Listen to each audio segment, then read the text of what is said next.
O Irã está avaliando os danos às instalações nucleares atacadas por Israel e pelos Estados Unidos e tomando providências para a restauração. Segundo a imprensa estatal do país, o chefe da Agência de Energia Atômica do regime, Mohammad Islami, nessa terça-feira. No sábado, os Estados Unidos bombardearam as instalações de Fordow, Isfahan e também Natanz, 3 pontos vitais do programa nuclear iraniano, em um sucesso militar espetacular, diz, portanto, o governo israelense. Segundo o presidente norte-americano, o Trump também segue na mesma toada. Já nesta segunda-feira, Tel Aviv disse ter bombardeado novamente Fordow, uma instalação sob uma montanha ao sul de Teherã, para obstruí-la das rotas de acesso. Só que a extensão dos danos ainda é desconhecida. Bom, vamos trazer para cá o Andrew Trauman, que é professor de Relações Internacionais. Andrew, bem-vindo. Acho que eu acertei seu nome, né, professor? Boa tarde. Conte-nos sua impressão. Como disse o coach, parece que é uma guerra de vencedores, né? O Irã fala que venceu, o Israel fala que venceu e os Estados Unidos se achando também vencedores com Trump, né? Alardeando que foi ele que conseguiu cessar fogo. Boa tarde.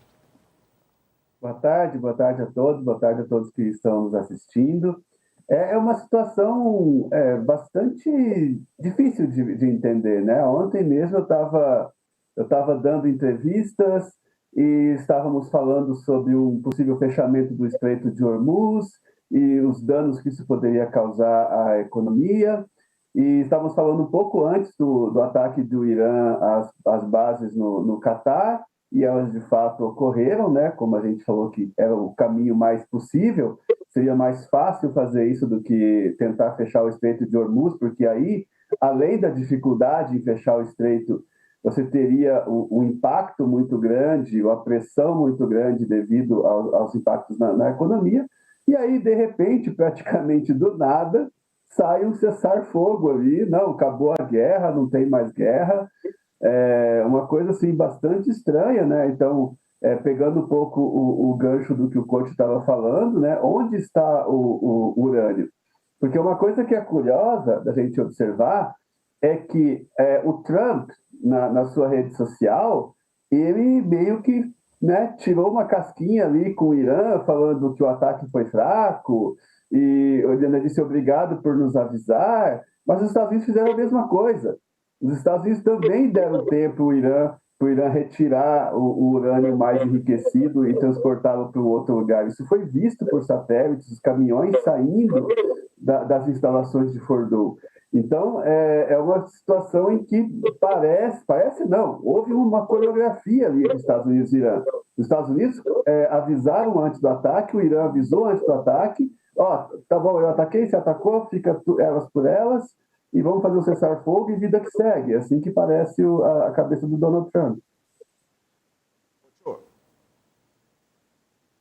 Oi? E pergunta para o Trauman?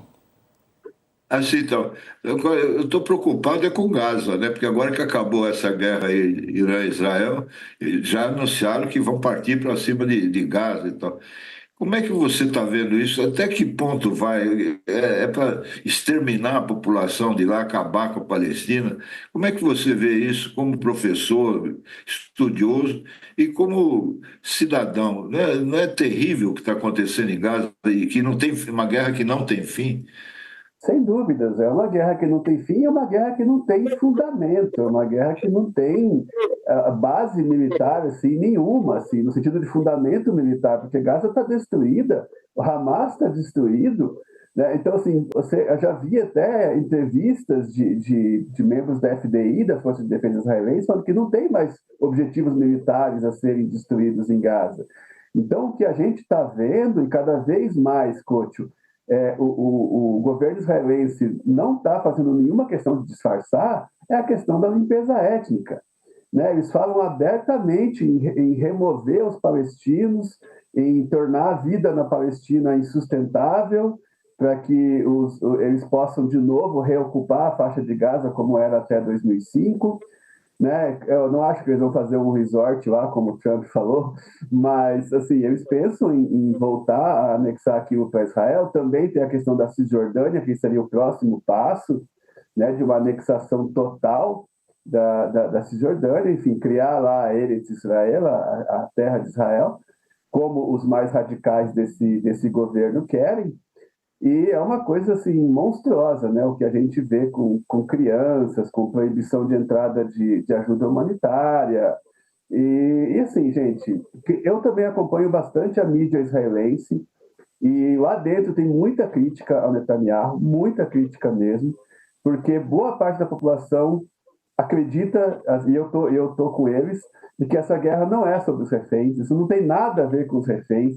O Israel pôs em risco a vida dos reféns diversas vezes com bombardeios, matou alguns deles, inclusive. Isso tem a ver com essa coisa do Netanyahu de se manter no poder a qualquer preço, de estender a guerra, porque ele vai ter que se ver com os seus cidadãos quando isso acabar, tanto pela questão dos processos de corrupção, quanto pelas falhas de segurança no 7 de outubro. Letícia, tem pergunta? Boa tarde para você. Boa tarde, Diego, coach. Boa tarde, professor. Pois é difícil desenhar qualquer coisa para o futuro, né? Porque quando a gente olha, fala, bom, o que vai acontecer nos próximos anos, ao curto e médio prazo, ou longo prazo, a gente sempre vê que a violência ela acaba gerando efeitos, muitos efeitos inesperados, depois de anos, depois de décadas, muitas questões relacionadas ao ódio, que se tornam atentados terroristas, que se tornam grandes ações contra os países opressores. Dá para a gente, nesse momento, ter alguma ideia do que pode acontecer nos próximos, a curto e médio prazo, principalmente no médio prazo, ali na região, e que efeitos que a gente pode ver isso para o mundo? Porque, como o senhor estava colocando, a gente estava conversando semana passada, basicamente, sobre a perspectiva de uma terceira guerra mundial, e, de repente, tudo se acalmou, aparentemente. O que a gente pode esperar para um futuro próximo, professor? Olha, eu acho que uma coisa que a gente deve observar, Letícia, por exemplo, como vai ficar o regime iraniano agora, né? Porque o regime ele sai enfraquecido, apesar de que os três estão cantando vitória, o regime, evidentemente, ele sai enfraquecido. Israel, em outubro do ano passado, já havia destruído as defesas antiaéreas do Irã, e por isso que Israel entrou e saiu do Irã como quis, fez o que quis. Os Estados Unidos também foram lá, bombardearam. Então, assim, o regime está muito frágil. O Ayatollah Ali Khamenei vai fazer 87 anos. Há informações internas, assim, sabe como é um regime bastante fechado, então eles não abrem essas informações. Mas se diz, por exemplo, que ele tem câncer de próstata, né, em estado já meio avançado. Então, é uma situação complexa. O governo, na minha opinião, ainda corre risco de cair, sabe? Assim, se não por uma manifestação popular, mas talvez por uma questão das Forças Armadas, que vão se sentir assim, talvez, olha, esse governo não está sabendo nos proteger. Eu tenho dito em várias entrevistas que se o regime cair, a única instituição organizada o suficiente para governar o Irã são as Forças Armadas, né? É a Guarda Revolucionária Islâmica. Agora, no resto, eu acho que a situação é bastante complexa do ponto de vista dos palestinos, porque Israel sai fortalecido. A gente vai, provavelmente, a partir desse momento, ter uma retomada daquela tentativa que, em 2023, vocês devem se lembrar, que o Trump estava tentando aproximar a Arábia Saudita de Israel e fazer a Arábia Saudita entrar nos acordos de Abraão, junto com Bahrein, Marrocos, Emirados Árabes, etc. E se a Arábia Saudita faz um acordo com Israel, aí eu acho que realmente quem tem um pouquinho de esperança ainda na causa palestina pode esquecer, porque aí você vai ver um abandono total assim da causa palestina em nome do business, né? Em nome do Israel, país das startups. Os árabes têm muito dinheiro e eu acho que isso vai ficar acima de qualquer outra coisa. Apesar do discurso saudita, o discurso do Mohammed bin Saud, ainda ser o discurso de só vamos fazer a paz com Israel quando houver um Estado palestino. A gente está vendo isso cada vez mais distante. Olha, falando a repórteres a bordo do avião presidencial, o presidente dos Estados Unidos, Donald Trump, disse que não quer ver uma mudança de regime no Irã, afirmando que isso levaria o mundo ao caos. Vamos ver. Do you want to see regime change in Iran? No. If there was, there was. But no, I don't want it. I'd like to see everything calm down as quickly as possible. Regime change takes chaos, And ideally, we don't want to see so much chaos. So we'll see how it does. Bom, ele já foi e voltou algumas vezes nesse discurso. Professor, qual que é a tua avaliação e qual que é o papel dos Estados Unidos também nesse contexto todo, né? Porque o Trump negociou o cessar-fogo, houve ataques ali no tempo, né? Depois do tempo limite, Israel voltou a atacar, o Irã também, segundo Israel, né? Então, como é que o senhor vê a autoridade do Trump e dos Estados Unidos nesse contexto? O Trump, cada hora fala uma coisa, né? Ele já chegou a falar há poucos dias atrás, não vamos matar o Ali Khamenei por enquanto. Nós sabemos onde ele está, é um alvo fácil, mas por enquanto não vamos matar. Daí no dia seguinte ele falou, eu acho que regime change, mudança de regime, seria uma boa. Até ele fez um trocadilho com o MAGA, né? Para fazer Irã great again, fazer o Irã grande novamente. Então, assim, cada hora ele fala uma coisa, assim, não dá para... Previsibilidade não é com o Trump. Amanhã ele pode dizer uma coisa completamente diferente. Amanhã ele pode dizer, não, talvez seja melhor que o regime caia. Mas, por hora, ele está se agarrando nesse cessar-fogo que ele obteve. Eu diria que eu não diria tanto que ele negociou, viu? A minha ideia é que ele impôs. Eu acho que a palavra correta foi uma imposição de um cessar-fogo a ambos, ali, especialmente a Israel, que ainda tentou atacar depois. Aí o Trump falou, estou descontente com Israel e tudo. Mas, assim, eu acredito que ele vai tentar usar os dividendos políticos disso. Ele não conseguiu a paz na Ucrânia em 24 horas, como ele prometeu, mas ele está, bem ou mal, conseguindo um cessar-fogo entre Irã e Israel. Ótimo. Trauma, com tudo isso que está acontecendo, não se fala mais na criação de 2 estados lá na região. Né? Não fala. A impressão que eu tenho é que o mundo abandonou a Palestina, o povo, são 2 milhões, né? Só na Palestina, Cisjordânia, são mais 3 milhões. Né? Isso nem se toca mais nesse assunto dos 2 estados. E a curto prazo, a médio prazo, eu não vejo. A impressão que eu tenho é que o mundo não está se comportando bem. Né? A ONU acabou, né? A ONU não serve mais para nada. Essa guerra aí, o Trump começou e terminou a guerra na hora que ele quis. Né? Como é que você vê o nosso futuro? A Letícia perguntou agora há pouco, a curto prazo, a médio prazo. Não, é assim... Viver nesse mundo está ficando muito perigoso. Está ficando perigoso e difícil.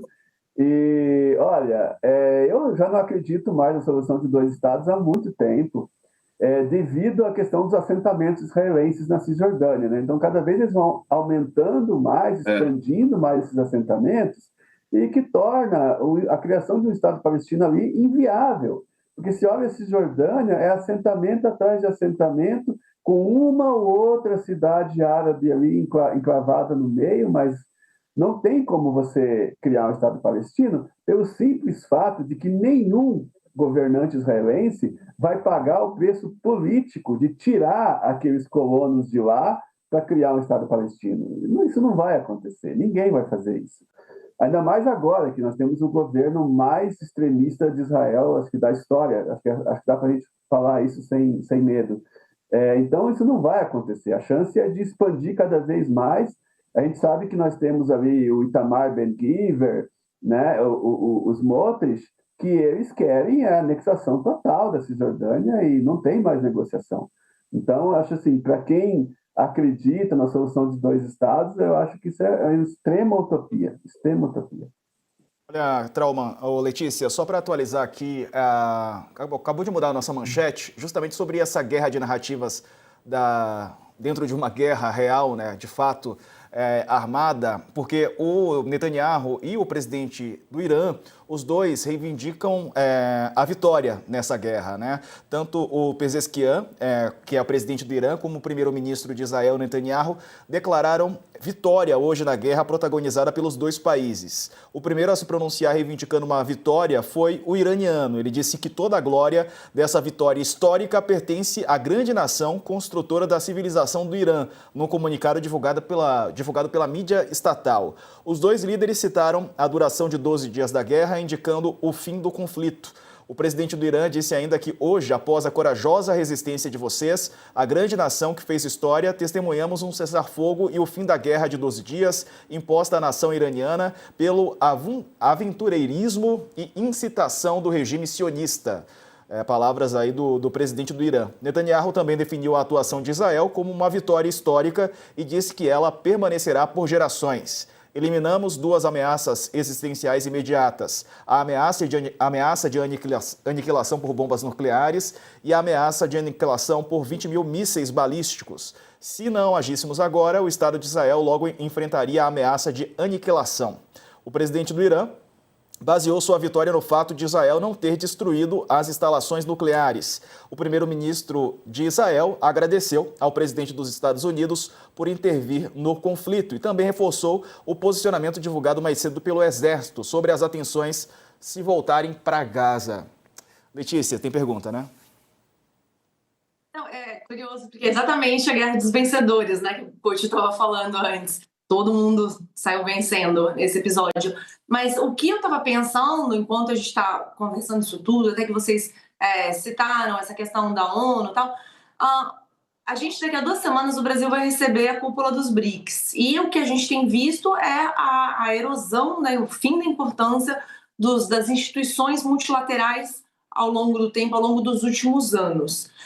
Professor, existe existe algum peso ainda que o BRICS pode colocar para as negociações de paz, seja dessa questão, de outras questões em relação à situação de guerras no mundo neste momento, ou a gente já vai receber uma cúpula absolutamente enfraquecida? Como que o senhor analisa isso? Eu acredito que o BRICS, como a gente não viu o BRICS se manifestar durante esses 12 dias de guerra, né, parece que isso vai entrar para os livros de história como a Guerra dos 12 Dias, que o Trump já batizou, me parece que o BRICS quer se apresentar realmente como um grupo econômico, como um bloco econômico. Tem, sim, um lado político, mas eles querem despolitizar cada vez mais. Eu não vejo a Rússia e a China e o Irã não agiram junto, não em nome do BRICS, a gente não viu isso, né? A gente tem a entrada de países conservadores do Golfo também, que não tem nada a ver com essa postura de Irã, Rússia e China, são países alinhados com os Estados Unidos. Então, eu não acho que o BRICS esteja enfraquecido enquanto bloco econômico, enquanto bloco comercial. Mas, enquanto bloco político, eu vejo um movimento no sentido de despolitizar esse bloco, até para não sofrer mais pressão dos Estados Unidos. A gente já está vendo a guerra tarifária com a China, quando se aventou, né, Letícia, aquela possibilidade de ter uma outra moeda, o Trump, fez um escarcéu e tudo. Então, acredito que o mundo, em relação ao Trump, está preferindo adotar um perfil baixo no momento, para não chamar muito a atenção. Professor, queria emendar aqui a pergunta sobre... Já passo para você, coach, para a gente já encaminhar para a finalização, mas só para aproveitar aqui a nossa manchete que mudou, né, falando sobre essa reivindicação de vitória, o presidente do Irã e o primeiro-ministro de Israel, né, reforçando aquilo que o coach falou mais cedo. Olha, para mim a vitória ela é de Israel, mas ela não é uma vitória total, né? Ela é uma vitória de Israel no sentido de que eles dominaram o espaço aéreo iraniano, bombardearam como quiseram, entraram e saíram como quiseram, mas, por outro lado, nós não podemos dizer que o programa nuclear iraniano foi aniquilado. Isso não dá para a gente, ninguém tem certeza disso. A gente sabe que houve os bombardeios com a GBU-57, aquela bomba de 14 toneladas que só os Estados Unidos têm, e que poderia, né, penetrar mais de 90 metros de profundidade, depois explodir e fechar as passagens e tudo, mas nós sabemos que parte do material foi removido. Pode ser, né, e aí é uma opinião minha de quem estuda esse tema há bastante tempo, de que tenha havido, sim, uma negociação nos bastidores nesse sentido. Os Estados Unidos disseram, olha, a gente vai atacar, a gente precisa atacar, Israel é nosso aliado, nós somos o único país que possui essa bomba, etc. e tal. E o Irã falou, tá bom, já que nós não temos outra opção, nosso espaço aéreo está dominado, mas deixa a gente retirar o nosso urânio enriquecido. Isso pode fazer parte de uma futura negociação do programa nuclear iraniano. O Trump está buscando essa negociação desde o primeiro dia, contra a vontade do Netanyahu, E eu acredito que isso possa fazer, sim, parte de uma negociação. Mas eu não acredito que haja vencedores nessa guerra, ninguém. Por enquanto, quem está cantando vitória é o Trump. Mas entre Israel e Irã, não há vencedores. Eu acredito que podemos dizer que houve, de certa forma, um empate, porque, bem ou mal, o Irã também conseguiu, né, responder aos ataques israelenses, não ficou ali totalmente indefeso. Então, eu acredito que foi uma guerra em que não há vencedores muito claros. Ocho. Então, mas se a guerra acabou, as sequelas da guerra vão perdurar por um bom tempo, né? Os ataques às usinas podem ter gerado contaminação, segundo a Agência Internacional de Energia Atômica. Não há ainda relatos de aumento de níveis de radiação fora das usinas, mas a investigação ainda está começando. Não está aí um perigo danado. Se realmente o Irã conseguiu sumir lá com os 400 quilos de urânio enriquecido, escondeu em outro lugar, mas de qualquer maneira, esse ataque a 3 usinas nucleares não pode deixar sequelas graves para a população do Irã? Eu acho que não acredito que seja assim uma coisa, uma espécie de acidente nuclear ao estilo Chernobyl, não. Eu acredito que possa ter sim algum tipo de algum tipo de vazamento, evidentemente ocorreu, mas o que realmente seria perigoso seria esse urânio a 60%. Agora, quando a gente está falando de urânio para uso hospitalar, para uso de produção de energia, que é 3,5%, 5%, eu acredito que isso não teria grandes consequências para a saúde da população, sabe? Então, o que a gente vai ter que ver agora, Couto, é se o Irã continua ou não. Eu acho que isso vai ser interessante da gente ver pelo seguinte: o Irã pode seguir o caminho de agora sim nós vamos acelerar o nosso programa, porque a única maneira de nós não sermos atacados é nós termos a bomba, né, para nós nos resguardarmos. Eles têm o conhecimento, eles podem destruir as instalações nucleares, mas ninguém tira o conhecimento que foi acumulado durante todos esses anos do programa nuclear. Então, o programa nuclear pode ter sido retardado aí por 2 anos, 5 anos, não sabemos, mas existe o conhecimento. E temos que saber se o Irã vai perseguir a bomba ou se ele vai preferir realmente entrar numa negociação com o Trump, que obviamente ele vai sair em desvantagem, porque o Trump ele vai impor o que ele quer, evidentemente, né? Andrew Trauman, obrigado por nos atender, viu? Um abraço para o senhor, boa tarde. Muito obrigado, um abraço, foi um prazer. Tchau, tchau.